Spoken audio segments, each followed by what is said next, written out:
कोई देने वाला और नहीं, स्वयं आप हैं।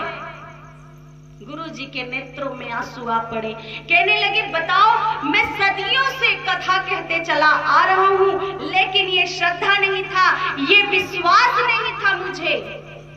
जो आज तूने विश्वास किया है और जो तूने आज श्रद्धा किया है, वो देखने को मिला है। और आज तूने मेरा आंख खोल दिया कि आज भी इस धरती पे भगवान है, कि कलयुग केवल नाम आधारा, सुमिर सुमिर नर उतरे पारा। नाम से ही हम भगवान को प्राप्त कर सकते हैं, हमें दूर जाने की जरूरत नहीं है। कहते हैं कि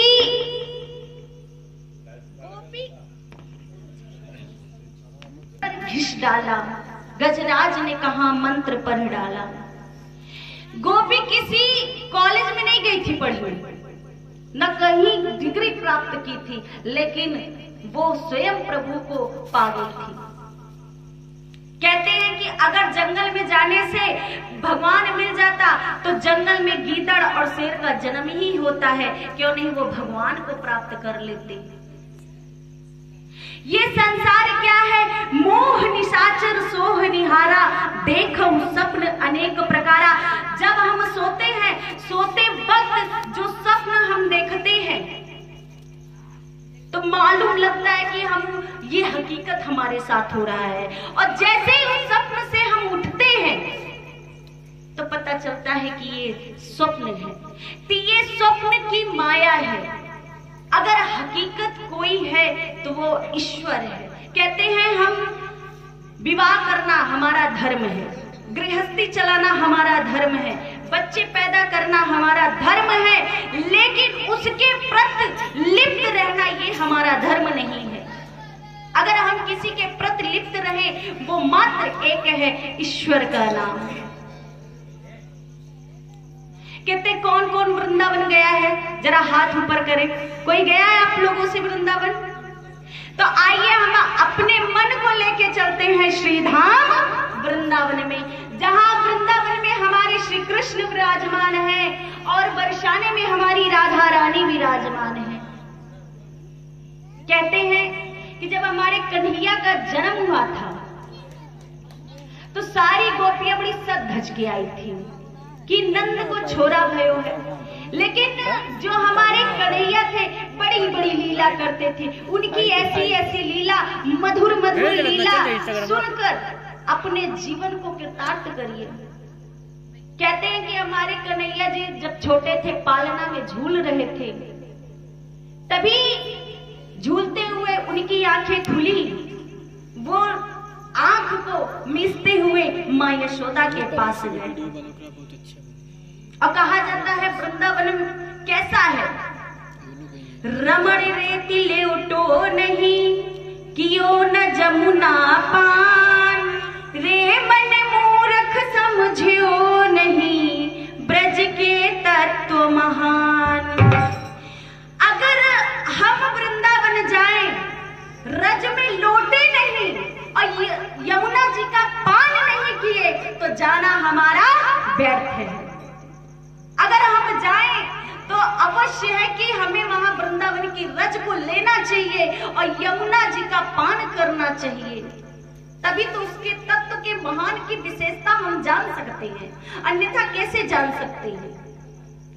तभी पालने से कन्हैया जी उठे, आंख को मिसते हुए मां यशोदा के पास जाते हैं। मां यशोदा क्या करती है, मटके से माखन निकालती है।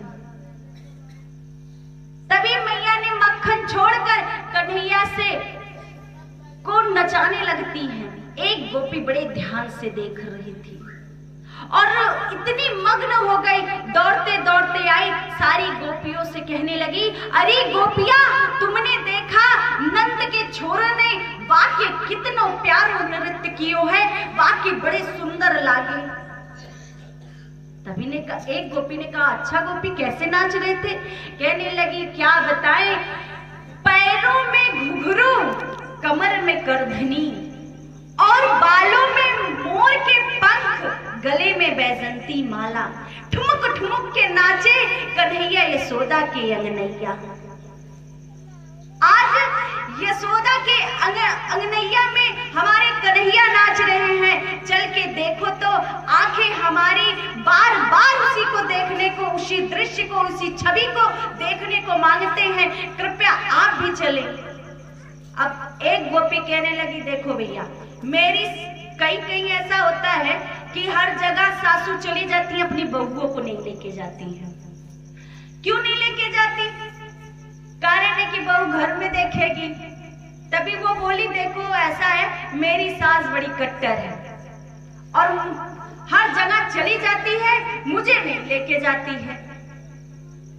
दूसरी गोपी ने कहा, ये बात तो सखी तुमने सही कही, हर जगह तो सासू माँ चली जाती है, अगर हम इस दृश्य को देखने के लिए हम क्या करें? तभी एक गोपी ने योजना बनाई, कहने लगी, ऐसा है कि एक काम करो, आज नंद के छोरा को देखने के लिए बाको हम बहुत सारे बहाना मारेंगे। एक काम करो, घर की सारी मटकियों को फोड़ डालो और नमो नारायण हो जाए। जब मटकी फूटे तो सासू जरूर पूछे कि इस मटकी को किसने तोड़ा, तो आप बता देना कि इस मटकी को नंद के छोरा ने तोड़ दियो। बड़े बड़े जमाने की मटकियां थी, बड़े बड़े मटके थे, सब सारी मटकी ला कर फोड़ दी और जाकर चुपचाप बैठकर रोने लग गई। अब सासू जी कोई सासू आए मंदिर से पूजा करके, कोई कहीं से आए, कोई कहीं से आए, अपनी बहुओं से पूछने लगी, अरे आप रो क्यों रही हैं, क्या बात है? तभी सारी गोपियां क्या जवाब देती हैं, क्या बताऊं सासू माँ, मैं चली गई थी गाय दूहन के लिए और नंद को छोरा आयो, बाकी सारी घर की मटकी फोड़ दी। अब आप बताओ हम क्या करें? अब सारी सासू माँ तो गुस्सा हो गई, आंखें लाल लाल हो गई, कमर पर हाथ रखते हुए बोली कि नंद के छोरों को इतनी हिम्मत, आए घर की सारी मटकी फोड़ दी, अब आके छोड़ोगे नहीं? चलो अब हम जाते हैं, यशोदा जी से उल्हाना देकर आते हैं। तभी गोपियों ने क्या कहा, अरे माँ रुक जाइए, आप ना जाइए, आप जाएंगे तो सारी बातें बिगड़ जाएगी, हम जाते हैं, अभी यशोदा जी से सारी शिकायत कह देंगे। आप जाएंगे, आप बड़ी गुस्से में हैं, हो सकता है झगड़ा भी हो सकती है, आप ना जाएं। कहने लगी, तब बताओ क्या करें? कहे, मैं जाती हूँ और मैं जाकर कहती हूँ। अब सारी गोपी अपने घर से निकली और आकर यशोदा जी के चौक पर सारी गोपियां इकट्ठा हो जाती हैं।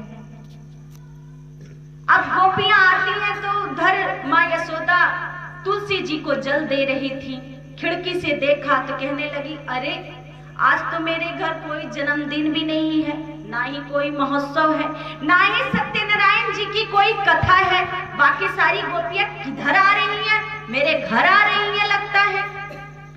अब क्या हुआ कि गोपियों को देखते ही माँ यशोदा जल चढ़ाकर प्रणाम करके तुलसी माता को खड़ी हो गई।